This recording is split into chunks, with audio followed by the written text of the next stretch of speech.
the Holocaust. A word that echoes with unspeakable horror. It conjures images of unimaginable suffering and loss, a period in history that forever changed the world. It stands as a stark reminder of humanity's capacity for evil. The systematic extermination of 6 million Jews, along with millions of others, is a testament to the depths of cruelty that can be reached when hatred goes unchecked. Remembering the Holocaust is not just an act of looking back, it is a vital step in safeguarding our future.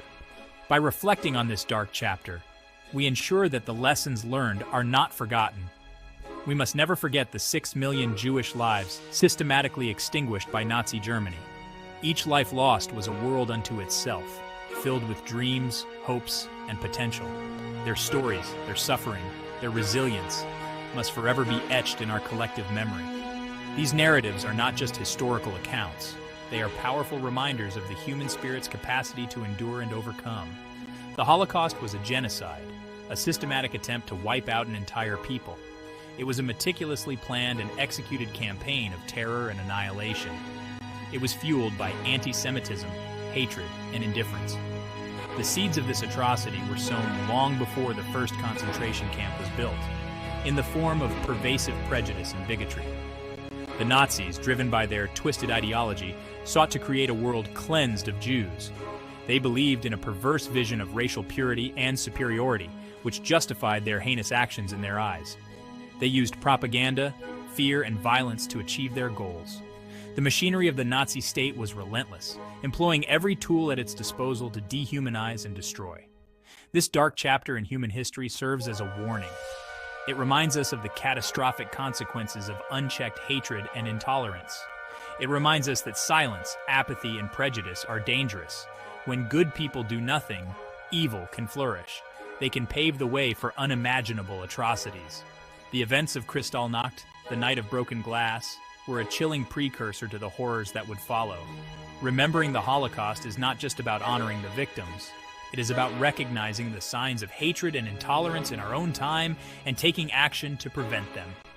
It is about acknowledging our shared responsibility to prevent such horrors from happening again. Each of us has a role to play in building a world where such atrocities are unthinkable. The echoes of the Holocaust still resonate today.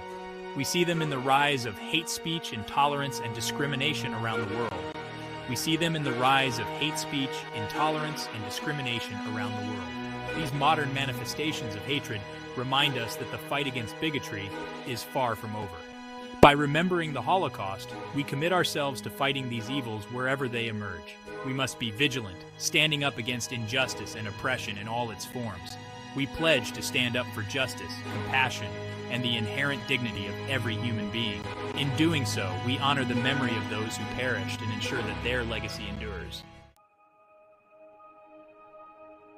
To understand the Holocaust, we must first understand the historical context in which it occurred. The events that led to one of the darkest chapters in human history did not happen in isolation. They were the result of a complex interplay of social, economic, and political factors that had been brewing for years. Germany in the 1930s was a nation reeling from defeat in World War I. The war had left the country in ruins, both physically and psychologically. The German people were grappling with the loss of national pride and the harsh realities of a shattered economy. The Treaty of Versailles, signed in 1919, imposed harsh penalties on Germany, including territorial losses and crippling reparations. These terms were not just punitive. They were designed to ensure that Germany would never again rise as a military power. The treaty was a source of deep resentment and humiliation for many Germans. This created widespread economic hardship and political instability. The Weimar Republic, Germany's fledgling democracy, struggled to cope with the economic crisis. Hyperinflation wiped out savings, unemployment soared, and many Germans found themselves in dire straits. The German people were searching for someone to blame for their suffering. The political landscape was fractured, with extremist parties on both the left and the right gaining support. The sense of desperation and disillusionment was palpable. They were looking for a strong leader who could restore Germany to its former glory. Many Germans yearned for stability and a return to national pride. They wanted someone who could offer simple solutions to their complex problems. Into this void stepped Adolf Hitler and his Nazi party. Hitler was a masterful orator and a shrewd political strategist. He understood the power of propaganda and used it to his advantage, crafting a message that resonated with the masses. Hitler was a charismatic and ruthless demagogue. He promised to restore Germany to greatness, to rebuild the economy, and to create jobs. His speeches were filled with fervor and conviction, captivating audiences and winning over supporters. He skillfully exploited the anxieties and resentments of the German people. He tapped into their fears and frustrations, offering them a scapegoat for their problems. His message was clear. Germany's suffering was the result of a conspiracy by Jews, communists, and other minority groups. He blamed Jews, communists, and other minority groups for Germany's problems. This rhetoric of hatred and division found a receptive audience among many Germans who were desperate for someone to blame. His message of hatred and nationalism resonated with many Germans. The Nazi Party's promises of economic recovery, national unity, and a return to traditional values struck a chord with a populace that felt betrayed and abandoned. The Nazi Party rose to power quickly. They capitalized on the weaknesses of the Weimar Republic and the discontent of the German people. Through a combination of political maneuvering and brute force, they established themselves as the dominant force in German politics. They promised economic recovery, national unity, and a return to traditional values. They implemented policies aimed at reducing unemployment and reviving the economy. Their propaganda emphasized the importance of family, community, and loyalty to the nation. They preyed on fear and insecurity, offering scapegoats and simplistic solutions to complex problems. Their message was one of exclusion and division, but it was packaged in a way that made it seem like a path to national renewal. By 1933, the Nazis were the most powerful political party in Germany. Hitler's appointment as chancellor marked the beginning of a new and terrifying chapter in German history. The stage was set for the horrors that would follow. Once in power, the Nazis wasted no time in implementing their racist ideology. They were determined to reshape German society according to their twisted vision of racial purity and superiority. One of their first targets was the Jewish population. Jews had lived in Germany for centuries, contributing significantly to the nation's cultural and intellectual life. Jews had long been a part of German society, contributing to its culture, science, and economy. They were scientists, artists, businessmen, and everyday citizens who played vital roles in the community. But the Nazis viewed them as a threat, a parasitic race that needed to be eliminated. They used propaganda to spread their hateful ideology, depicting Jews as the root of all Germany's problems. In 1935, the Nazis enacted the Nuremberg Laws. These laws were a cornerstone of their plan to marginalize and ultimately eradicate the Jewish population. These laws stripped Jews of their German citizenship, denied them basic rights, and forbade marriage or sexual relations between Jews and non-Jews. They were designed to isolate Jews from the rest of society. The Nuremberg Laws were a turning point. They marked the beginning of a systematic campaign of discrimination and persecution that would escalate in the years to come.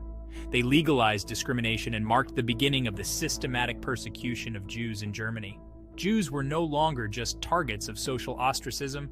They were now legally defined as second-class citizens. Overnight, Jews were transformed from citizens into outcasts. They were forced to wear yellow stars to identify themselves, making them easy targets for harassment and violence. They were excluded from public life. Their businesses were boycotted, and their property was confiscated. Jewish-owned shops were marked with signs, and many were forced to close down. Jewish children were expelled from schools and universities.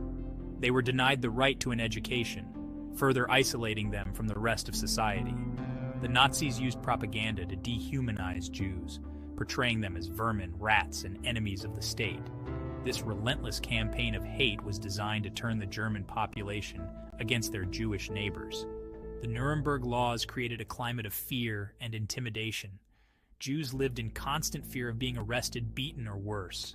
Jews lived in constant fear of arrest, deportation, or violence. The threat of being taken away in the middle of the night was ever present. Many fled Germany, seeking refuge in other countries. They left behind their homes, their businesses, and their lives in search of safety. But for those who remained, life became increasingly perilous. They were forced into hiding, living in constant fear of discovery and the horrors that would follow. The ghettos were overcrowded and unsanitary, with little access to food or medical care. Life in the ghettos was a daily struggle for survival.